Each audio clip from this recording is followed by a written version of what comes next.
Ini tuh masih crunchy, chewy juga, seger banget, gurih, umami. Meskipun dari warnanya dia tuh soft banget, tapi rasanya tuh nonjok banget karena dari jamurnya itu super kerasa.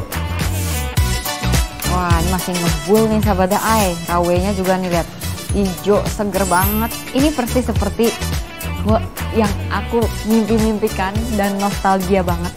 Dia lebih manis, which is aku lebih suka.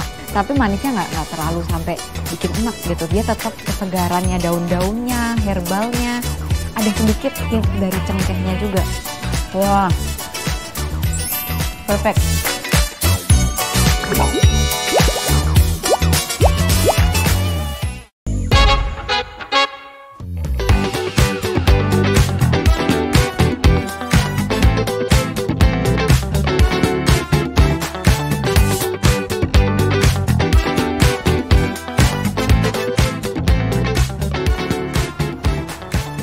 Halo Sahabat Ai, kembali lagi di Cerita dan Rasa. Makan enak, makan sehat.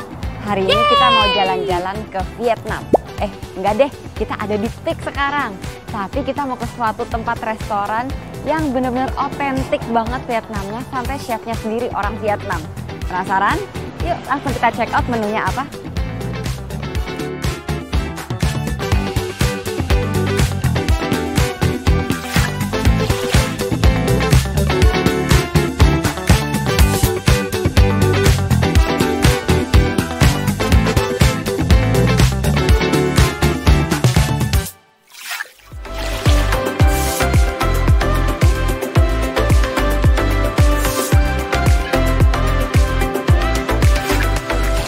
Sahabat Ai, itu artinya halo dalam bahasa Vietnam. Nah, kita udah masuk ke ruangannya nih. Vibe-nya tuh udah persis banget di Vietnam. Meskipun aku nggak pernah ke Vietnam, tapi biasanya tuh kalau di poster-poster itu rasanya kayak kolonial, relaxing, cafe gitu. Dan ini persis banget kayak begitu. Jadi ngapain jauh-jauh ke Vietnam, kita langsung cobain aja menu-menu yang ada di sini. Yang pertama, appetizer Vietnam yang pasti spring roll dong. Dan di sini kita ada drinknya juga. Ini namanya Cascara Fruit Garden Tea. Jadi dia itu ada teh, tapi katanya ada buah-buahan dan kopinya juga. Gimana ya? Kita coba cicipin yuk.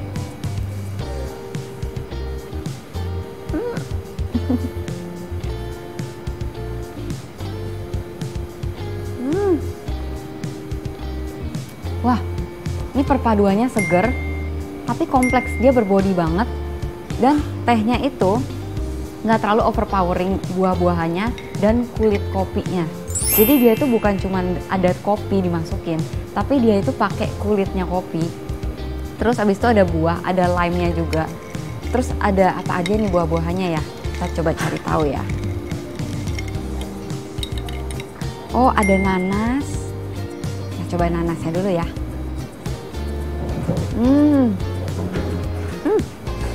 Nanasnya pas dapat yang manis sahabat Ai. Dan di sini kita ada loy kun. Jadi dia itu spring roll ya. Biasanya kalau bahasa Inggris sebutnya summer roll. Kenapa summer roll? Karena biasanya tuh kayak warna-warni gitu loh. Kayak banyak macam-macam ya. Ada udangnya, ada sayur-sayuran banyak. Yang pasti itu ada vermicelli-nya juga, kayak bihunnya gitu. Terus di sini, kayaknya ada timun. Terus ada tahu juga. Kita mau cicipin ya. Ini tentunya ada saus ala Vietnamnya. Kita dipping dulu. Ini harus 1 kali hap ya sahabat Ai ya. Ya kalau digigit kayaknya keluar semua nih.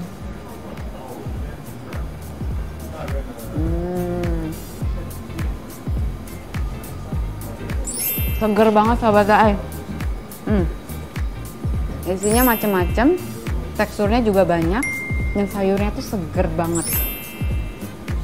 Dia ada selain tahu, ada jamurnya juga. Jadi dia tuh tetap rasanya umami ya meskipun seger. Dan ini sausnya itu ada rasa kayak peanutnya sama kayak hoisin-hoisinnya gitu. Dia tetap pakai bawang goreng, tapi ada cabenya sedikit, tapi cabenya tuh cabai potong. Jadi tetap seger gitu ya, bukan tipe sambal yang kayak di Indonesia kan biasa sambal terasi itu bikin dia enak gitu. Enggak, ini semuanya tuh seger. Tapi peanutnya sendiri dia itu umami dan natinya roastednya enak banget. Coba kita mau bite ya. Kali ini kita bite. Yang ini lumayan besar sahabat AI potongannya.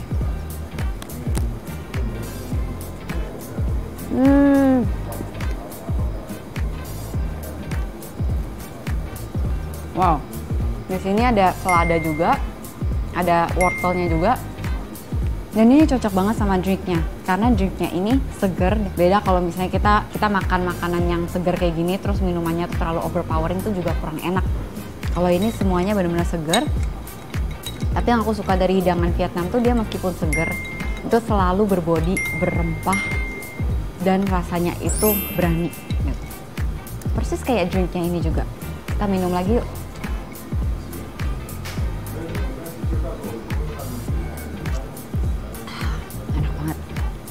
Sahabat AI, katanya di sini itu main course-nya juga nggak kalah-kalah enak loh. Dan option buat menu vegetariannya itu cukup banyak. Jadi yuk kita find out ada apa aja sih. Yang pasti aku udah nunggu-nunggu banget nih banh mi sama pho-nya nih. Yuk kita langsung abisin, terus kita mau coba order buat main course-nya.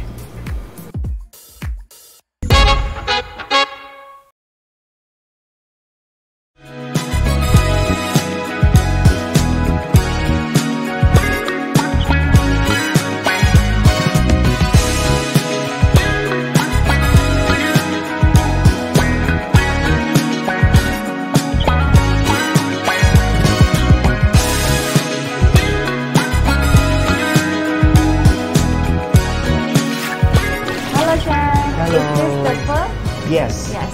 This is vegetarian. Vegetarian. Okay. So there are so many spices and herbs here. Yeah. What is this one? Ini the mixed green onion with the daun bawang. coriander. Coriander and Yeah. daun bawang. Ini only coriander. Only Ini daun rawe. Rawe. Yeah. It's from Vietnam. From Vietnam. I cannot find it here in Indonesia. Yes, because we have the farm to plant the daun rawe only for use around root. You have your own farm. Yes. Wow, so very fresh today, right? Yes. Okay, so everything is mixed here? Yeah. Yes. Everything we mix here because it's the vegan pho. Yeah. So some people cannot eat the green onion. You can request with my staff. Don't put the daun bawang. Only put the coriander. Okay, so you can request if you don't want daun bawang or scallion. Sahabat AI bisa request tidak usah pakai. Ya. We have 8 hours making the vegan broth. 8 hours. Yes. I thought if you use beef it's 8 hours, but for vegetarian it's short time. No, it's still 8 hours. Yes. Wow. 8 jam sahabat AI bikinnya. 8 jam. Yang makan cuman 8 menit. Okay. Wow. It looks so good. Yeah. And you can put the daun rawe. Okay. Fresh like that. Yeah. There are no dark spots. It's Yeah. very fresh. Sedikit of coriander on top if you want. We finish the vegan pho. Perfect. May I try it? Yes. Thank you so much. It's an honor to be cooked by you. Thank you. Wah, sahabat AI, ini seperti terbang langsung ke Vietnam, dimasakin sama Chef Lam ya, Chef Lam langsung. Terima kasih banyak Chef. Thank you so much. Sama-sama. Yeah. How do you say thank you in Vietnam? Cảm ơn. Come on, sahabat AI. Kita mau coba. Terima kasih Chef. Saya duduk ya. Ya. Terima kasih.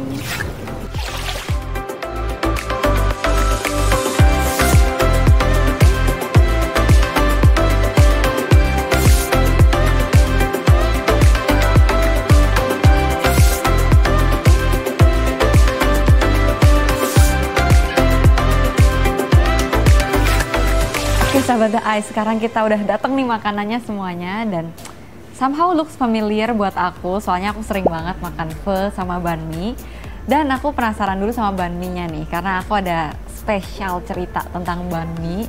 Aku ada memori khusus juga tentang banh mi, saking seringnya makan banh mi.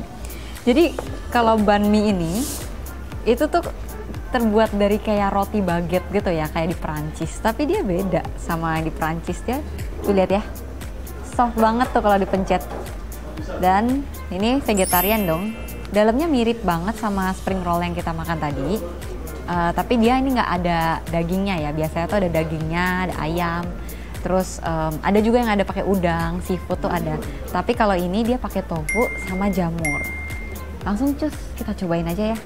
Tips makan banh mi dari aku, jangan ambil yang pojok dulu, ambil yang dari tengah dulu nih, isinya banyak.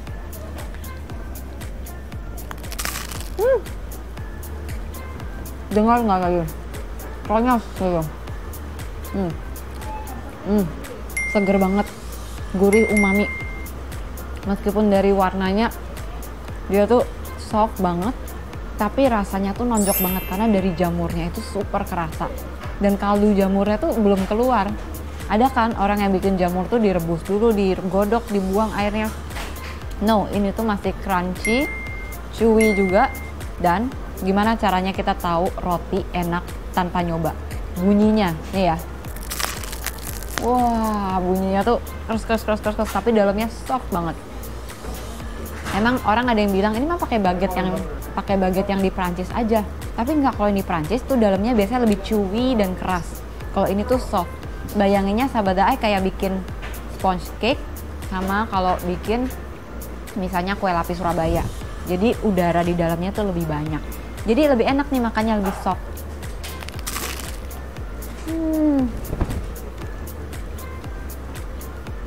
Aduh, kangen banget sahabat Ai. Jadi mereka ini konsep restorannya semuanya otentik Vietnam.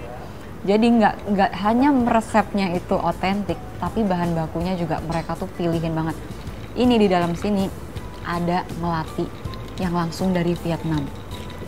Dan ini adalah nanas yang dibuat selai gitu ya. Jadi pakai gula. Kita mau lihat kayak gimana sih.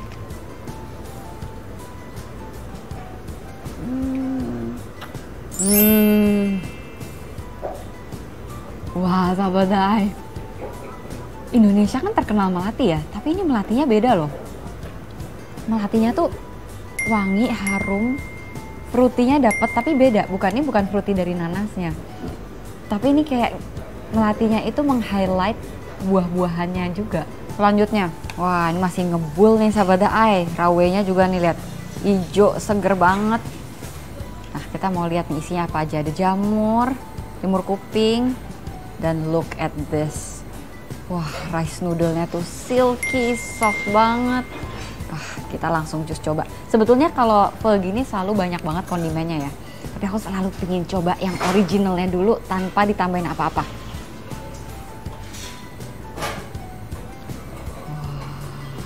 Aduh, kangen banget.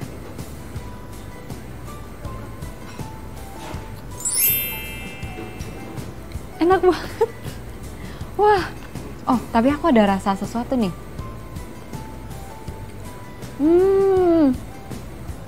Ini persis seperti yang aku mimpi-mimpikan dan nostalgia banget. Tapi dia ada Indonesian taste-nya sedikit. Dia lebih manis. Which is aku lebih suka karena aku orang Jawa. Tapi manisnya nggak terlalu sampai bikin enak gitu. Dia tetap kesegarannya, daun-daunnya, herbalnya. Ada sedikit hint dari cengkehnya juga. Cengkeh sama kayu manis tapi nggak sampai ketebak gitu. Jadi elegan banget. Aku pengen banget cobain rice noodle-nya, ini silky banget.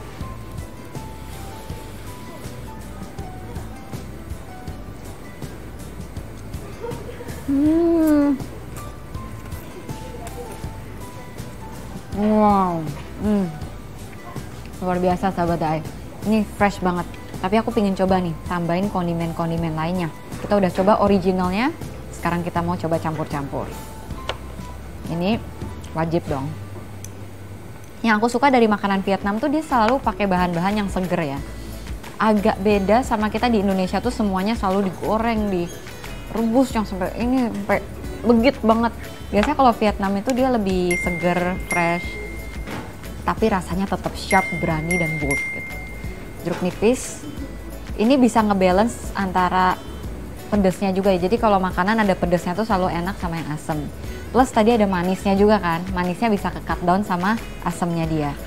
Memang Vietnam kan deket sama China ya soalnya. Tambahin dikit aja. Tapi ini selera ya, kalau sahabat Ai mau lebih banyak boleh. Ini cabai. Nah pertanyaannya, kok udah ada potongan cabai ditambahin chili lagi, chili sauce lagi, kenapa? Beda. Yang satunya seger, yang satunya lagi lebih deep gitu. Nah ini rawenya aku mau tenggelamin ya supaya dia rasanya lebih dapet. Di sini ada tofunya, rawe,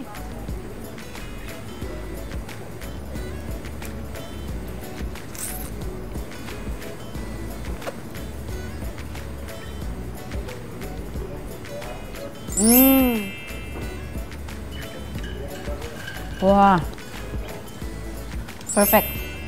Nambah dikit lagi sahabat Dai. Oh iya, kalau orang Indonesia makan soto ada perkedel kan?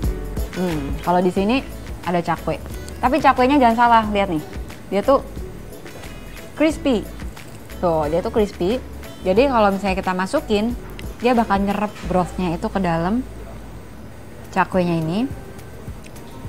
Jangan sampai lembek lah ya. Kita masih mau ada crunchnya sedikit. Kita coba ya.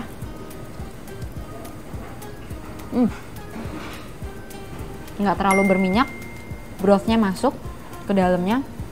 Dan biasanya kalau cakwe yang kita beli di Jakarta itu ada rasa manisnya, tapi kalau ini bener-bener dia savory, asin dan umami.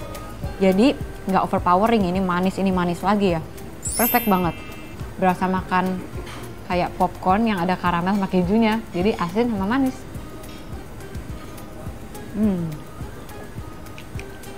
Tapi kalau misalnya bosen, bisa juga nih. Ini namanya nuoc mam. Biasanya nuoc mam ini pakai anchovy. Dia tuh pakai anchovy itu kayak keluarganya sarden, tapi kecil-kecil. Biasanya di kaleng gitu. Tapi ini nggak pakai karena ini vegetarian. Wah. Ini aku udah cocolin ya. Wah.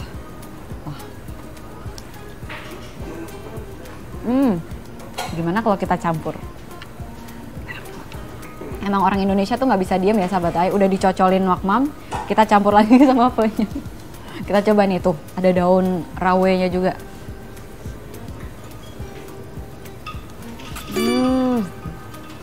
Wow.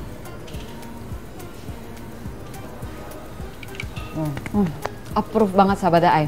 Ini beneran, aku nggak pernah ke Vietnam, tapi aku punya banyak teman Vietnam.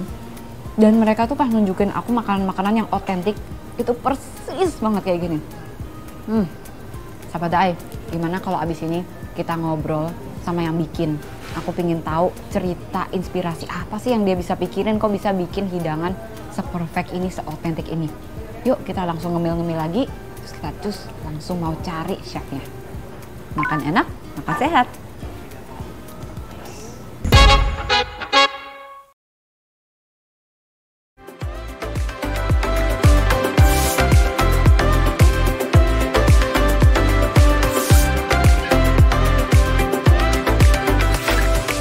Sahabat Ai, sekarang kita udah tadi makan yang seger-seger, dari asam, pedes, macem-macem. Sekarang kita mau cleanse our palate lagi sama yang manis-manis. Selain yang manis, ada yang seger juga nih. Suatu minuman yang nggak akan bisa didapetin di Indonesia. Ini adalah biji teratai. Kalau sahabat Ai lihat, ini bukan boba, ini bukan puding, ini bukan macadamia nut juga. Ini adalah biji teratai. Loh, kan biji teratai ada di Indonesia. Eits, jangan salah. Yang ini itu langsung dari Vietnam. Dan di atasnya ini adalah coconut foam. Jadi kelapa tapi dibuat foam. Kita mau cobain, kita aduk tapi jangan sampai aduk banget karena aku juga pingin tahu nih rasanya kalau terpisah kayak gimana. Aduk asal dulu ya. Kita langsung cobain. Wah, creamy banget lihat sahabat Ai. Kita cobain ya. Pasti dapat foam kelapanya dulu.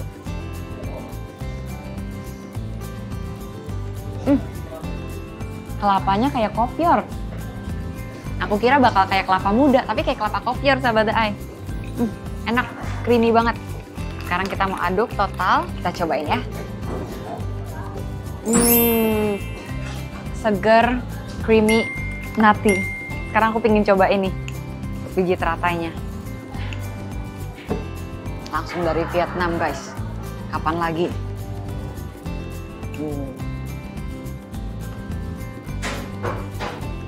Oke, aku sering banget makan peach gum, ada biji teratai, tapi nggak kayak gini. Ini kayak mirip hazelnut, macadamia nut, Tapi milky, nutty. Milky-nya bukan dari kelapanya ya, memang daging si bijinya sendiri milky gitu. Dan nggak ada aftertaste pahitnya, itu nggak ada. Wow. Wah, luar biasa sih mereka bisa datangin jauh-jauh dari Vietnam. Mimpi apa kita nggak usah terbang ke Vietnam, langsung aja ke sini bisa nyobain kayak gini. Nice. Sekarang aku pengen coba. Nah, ini karamel puding ya. Lihat nih. Dia bisa jiggly-jiggly gitu ya. Oke. Wah, halo chef. Hello. Hi. Xin chào. Xin chào. Tuh halo ya. Halo, xin chào. Chef, I tried so many of your dish. Yeah. I love it so much.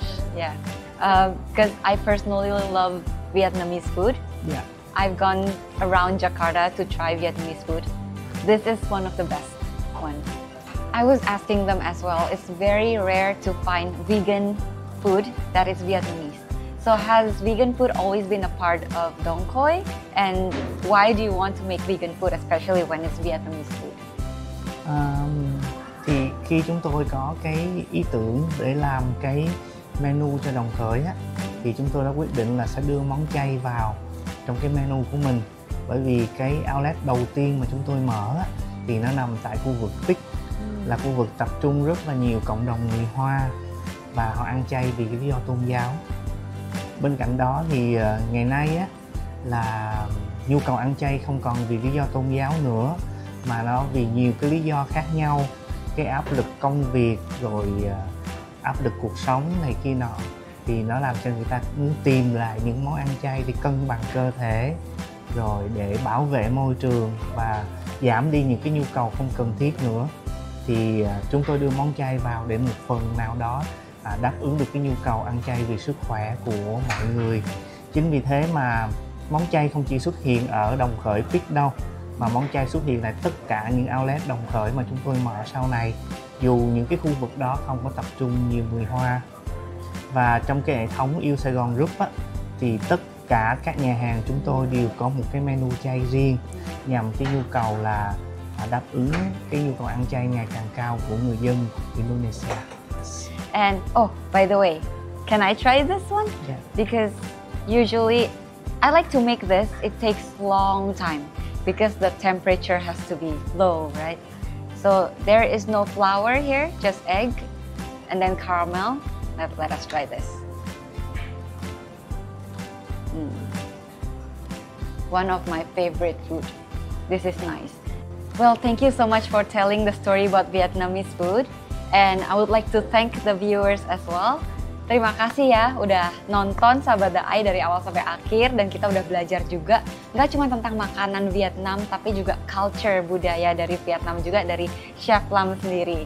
Dan terima kasih, dan jangan lupa di like, komen, dan subscribe Makan Sehat The Eye TV, dan nyalain lonceng notifikasi supaya Sahabat The Eye stay tune terus nih video-video baru, dan kita bisa terus explore setiap makanan yang ada cerita di baliknya. Sampai ketemu lagi, dan makan enak, makan sehat. Bye. Terima kasih. Kamun.